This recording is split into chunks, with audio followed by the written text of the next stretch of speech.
ଖା ଖା ପୁଚୁ ସହିତ ମୁଁ ଖାଉଛୁ ଭାତ ପଖାଳ। ସେ ବି ଇଏ ବାନରେ ବି ଖାଉଛି ଆମ ସହିତ ଅଲଗା ଖାଉଛି।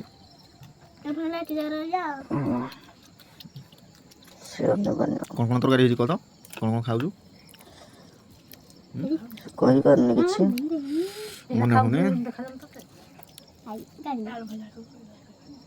ହାତ ଦେଖାଉଛି ଗୋଟେ ଏଇ ହେଉଛି ଚାଟି ଶାଗ। ଏଇଟା କି ଶାଗ କହିଲୁ? ଏଇଟା ଆମ ଏଇଟା ଯୋଉ ଦେଖାଯାଉଛି ଗାଁ ଲୋକମାନେ ଜାଣିନାହାନ୍ତି ଠିକରେ ବି।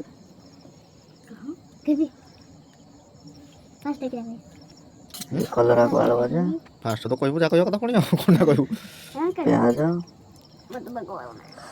ବାଗ ଲାଗୁନି। ଆମ୍ବୁଲକୁ ଧନିଆ ପତ୍ର ଚଟଣି। ଖାଇବୁନି?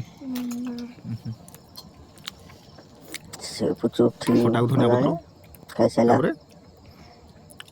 କଲରାକୁ ଆଳୁ ଶାଗଟା ହେଉଛି ବହୁତ ଟେଷ୍ଟି ଏଇଟା ଲାଗେ। ମୁଁ ବି ବହୁତ ଭଲ ପାଏ ଏହାକୁ। ଟମାଟର ପଡ଼ିଛି ତା ଆଉ ଦେହରେ। କି ଶାଗ କହିଲୁ ଟିକେ? ତାକୁ ଗରମ ପାଗରେ ବନାଯାଏ। ଫାଷ୍ଟ ଭାତ ଯୋଉ